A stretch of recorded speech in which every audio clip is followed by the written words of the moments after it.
بص، في فرق زي مانشستر سيتي وريال مدريد وبايرن ميونخ عارفين الفرقه من الثلاثه دول هي اللي هتاخد البطوله من الاخر، او على الاقل الثلاث فرق او الاربع فرق دول موجودين في نص النهائي، وباقي الفرق ممكن تبقى مجرد اشكاليات بس معاهم في البطوله بتنكشهم لحد ما حد فيهم بياخد البطوله في الاخر. لكن في كام فريق كده عايزك تاخد وتركز معاهم عشان هم دول اللي هيبقى عليهم العين قوي مع الفرق الكبيره دي في الموسم دوت من الشامبيونز ليج. لا، واللي حابب اقول لك كمان ان فرق من الفرق دي كانت من موسم ولا اتنين بتلعب في الدرجه الثانيه من الدوري بتاعها، صعدت وعرفت كمان انها تصعد الشامبيونز ليج، وما تقللش خالص من مستواها وما تقللش خالص منهم اللي احنا مستنيين منهم كتير قوي الموسم ده. من الفرق الاندر ريتد اللي هنتكلم عليها النهارده زي جالاتا سراي ولينس الفرنسي ويونيون برلين ولاتزيو ونيوكاسل، اللي كلنا طبعا عارفين الاستثمار السعودي عمل فيها ايه وغيرهم وودهم من فين وبقوا فين، وشفنا ايدي هاو عمل معاهم ايه الموسم اللي فات واللي قبله لحد ما وصلهم ان هم يلعبوا تشامبيونز ليج بعد غياب اكتر من 22 سنه. فمن غير حرق كتير يلا بينا نخش في التفاصيل.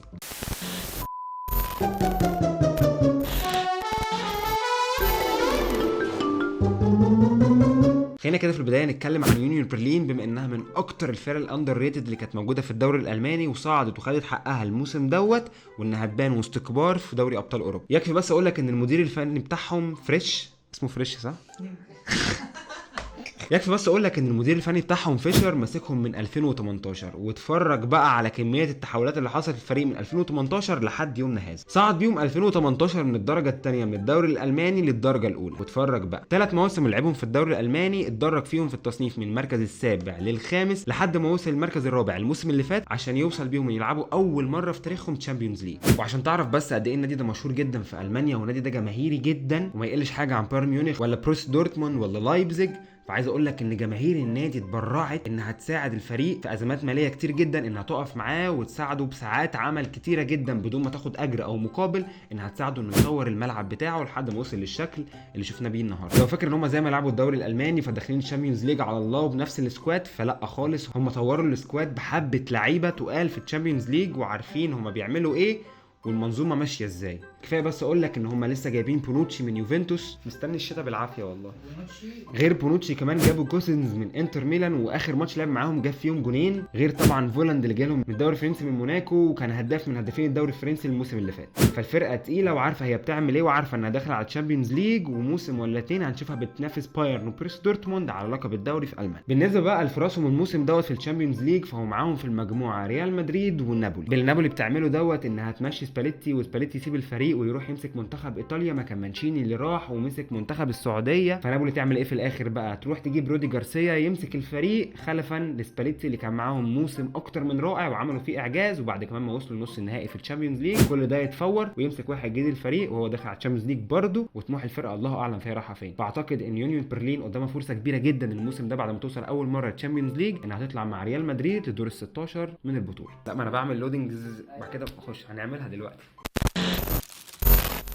جالاتا سراي واللي اخر مشاركه ليهم في الشامبيونز ليج كانت من 2019. لا ما تستهونش بالفريق ده خالص، لا، ومن اكتر الانديه الجماهيريه في تركيا. اي ماتش هيتلعب في ارضهم هيبقى من جحيم على اي فرقه بتلعب قدامهم، سواء بايرن ميونخ او مانشستر يونايتد اللي معاهم في المجموعه. وعشان تعرف قد ايه المنظومه دي مكمله ومستمره وعارفه هي بتعمل ايه، فالموسم اللي فات جايبين ايكاردي وميرتنز ومعاهم توريرا، خدوا بيهم الدوري، وبعد ما خدوا الدوري ما وقفوش عند كده، لما صعدوا الشامبيونز ليج كملوا باقي الصفقات بزياش، والمفاجاه الكبيره كان انتقال زاها لجالاتا سراي بعد ما كانت انديه اوروبا كلها بتتخانق عليه وانديه الدوري الانجليزي كلها بتتخانق عليه، راح في الاخر لجالاتا سراي، غير المدافع اللي جالهم من الدوري الالماني انجلينو. فهم عارفين هم بيعملوا ايه، وعارفين ان هم داخلين على الشامبيونز ليج وهيلعبوا مع مين، وعارفين المستويات اللي هم داخلين عليه. بس ما تستقلش خالص بالفريق ولا بملعبه ولا الماتشات اللي هتتلعب هناك في تركيا، عشان الفريق ده هو عارف كويس قوي هو هيعمل ايه. وبالنسبه بقى لنظامهم في المجموعه دي، فبايرن ميونخ ومانشستر يونايتد هم فرقتين تقال، لكن جالاتا سراي وافتكرها واسمع مني هترخم على مانشستر يونايتد كتير قوي الفتره الجايه، ومش بعيد تطلع على حسابهم كمان لدور ال 16. افتكر كلامي ده وعلم عليه. بنسيح. نيجي بقى لاكتر فريق ممكن ما يكونش حد سمع عنه خالص، وهتتفاجئ لما اقولك ان الموسم اللي فات خسر الدوري بفارق نقطه واحده عن باريس سان جيرمان اللي خدت الدوري ب 85 نقطه، وهم وقف معاهم على نقطه واحده ب 84 نقطه. لانس اللي من موسمين بس كانوا بيلعبوا في الدرجه الثانيه في الدوري الفرنسي، وطلعوا بعديها للدوري الفرنسي، وزي ما قلت لك وصلوا ان هم يقدروا الموسم دوت يصعدوا تشامبيونز ليج. بعد موسمين صعدوا تشامبيونز ليج، موسم 99 وموسم 2002. عشان تبقى بس في الصوره برده وعارف ان نص الفرقه اتصفت من لانس، وفانا اللي في نص الملعب، وبيلدا اللي كان مكسر الدوري الفرنسي راح لايبزيج في الدوري الالماني، وديكوري الموسم اللي فات راح كريستال بالاس، وليفربول كانت اتخانق عليه. والموسم دوت صفقاتهم ما قلتش خالص عن اللعيبه اللي طلعت منهم، فجابوا إيليا واحي جايهم من مونبليه اللي كانت تشيلسي هتموت وتجيب اللعيب دوت، لكن لينز قدرت تاخد اللعيب دوت وتقنعه انها تلعب في الشامبيونز ليج قدام تشيلسي اللي تبقى بايته عندهم هناك في انجلترا. لينز معاه في المجموعه ارسنال وبي اس في واشبيليه. كده سيبك من اشبيليه خالص عشان كده هي بتضمن لها المركز الثالث، تنزل منه على اليوروبا ليج تروح واخدها وراجع على اسبانيا تاني. طبعا كلنا مستنيين ارسنال وكده يصعد من دور المجموعات لدور ال16، ومن دور ال16 لدور ال8، ومن ال8 لنص النهائي، ونص النهائي ان شاء الله ياخد البطوله مفيش اي مشكله. ارسنال بقاله كتير قوي غايب، والسكواد دلوقتي هو من اتقل السكوادات الموجوده في اوروبا. فبعيد عن ارسنال خالص، فبي اس في ولا لينز، اعتقد ان لينز برده كفتها عاليه قوي وممكن تعمل معجزه وتعمل حاجه جديده في البطوله وتصعد بالسكواد والفرقه اللي معاها، ومحدش يشيل عينه من عليهم خالص، لان حتى كمان لعبهم ممتع جدا في ارض الملعب. فبص معاهم وركز وما تستهونش ابدا بالفرقه دي. عم لاتزيو اللي في اخر 15 سنه صعد شامبيونز ليج مره واحده 2021، وادي المره الثانيه من بعديها. على الرغم من ان لاتزيو اخر فتره ما شاركتش كتير في دوري الابطال، بس اتفرج بقى على عم ساري من ساعه ما مسكهم من 2021 والتسلسل اللي عمله في الدوري لحد ما وصل بيهم انه يصعد دوري ابطال اوروبا الموسم دوت، وعلى اللي هيعملوا في الفرق اللي معاهم الموسم ده كمان. وبالرغم من خسارتهم لاهم لاعب كان موجود في الفريق كله في نص الملعب من انكليتش وبالرغم من خسارتهم اهم لاعب هو مش هيتقلب للميكس ده النهارده. وبالرغم ان كان عندهم لاعب مهم قوي في نص الملعب سابهم وراح الهلال، انا مش قادر اقول اسمه والله دلوقتي.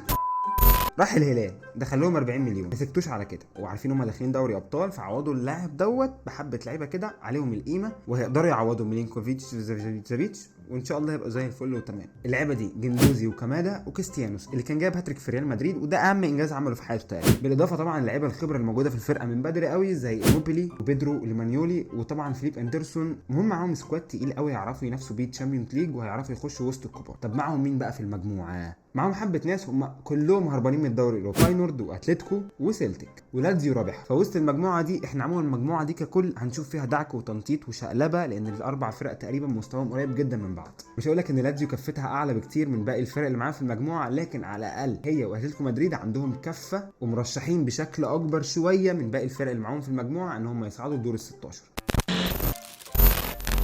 نيوكاسل الكبير والتقيل والجامد والفشيخ اللي موجود واللي داخل الشامبيونز ليج الموسم ده بكل تقل، وبعد الاستثمار اللي حصل من السعوديه ليهم في بدايه الموسم اللي فات، وبعد ما كانوا بيصارعوا على الهبوط، فعملوا ريمونتادا على نفسهم وعلى كل الموجودين في الدوري الانجليزي، على كل الكبار تشيلسي وتوتنهام واي حد كان موجود في الدوري الانجليزي، وقدروا ان هم يبقوا موجودين السنه دي في الشامبيونز ليج. لا وبقول لك ايه، بمجرد وصولهم للشامبيونز ليج عملوا حبه صفقات من اللي لعبت الشامبيونز ليج الموسم اللي فات وعندهم خبره في الشامبيونز ليج زي تونالي، والموسم اللي فات برده كملوا الواد بتاعهم بايزاك وبرونو جاماريش وتريبيير وبوتمان، كلها لعيبه لعبه الشامبيونز ليج وكلهم عندهم خبره في الشامبيونز ليج. نيوكاسل عرفت تدعم صفوفها حلوه قوي ومعاها خطه وسكواد حلوه قوي. نيوكاسل تاريخها كله في البطوله كان سنه 97 وسنه 2002، وفي المرتين خرجت من دور المجموعات، لكن المره دي الموضوع مختلف خالص. صحيح مجموعتهم من اتقل المجموعات الموجوده في الشامبيونز ليج، وباريس سان جيرمان واي سي ميلان وبروسي دورتموند وهي رابحهم. المهم يعني نيوكاسل وسط كل الكبار اللي معاها في المجموعه هتعرف تسندل وتسد قدامهم كلهم، وهيبقى ليها فرصه كبيره قوي مع فريق كمان في المجموعه ان هم يصعدوا من دور المجموعات لدور. الملخص يعني ان في كام فريق الناس مستقلياهم وشايفه ان المجموعات سهله وكله طالع وكله سالك وده مش عارف مين معاه ومين معاه. اصحاب بقول لك ان بعد ما اوروبا كلها اتصفت على السعوديه ما تبقاش كتير، فتقريبا كل الفرق مستوياتها متقاربه من بعضها ومفيش فرقه اعلى من الثانيه بشكل فارق كبير جدا، غير طبعا الفاجر والداعر مانشستر سيتي وارسنال وبايرن ميونخ ريال مدريد، الفرق دي اللي عندها خبرات، لكن الفرق دي تعرف ترخم عليهم حلوه قوي في طريقهم سواء من دور المجموعات او حتى لو فرق منهم صعدت لدور ال16 او دور ال8، فيبقى ليهم دور مؤثر جدا في خروج حد من الكبار. وافتكروا الكلام دوت، يعني دوري ابطال اوروبا ملوش غير كبير واحد ريال مدريد، ده لو خرج بدري يبقى ملهوش كبير،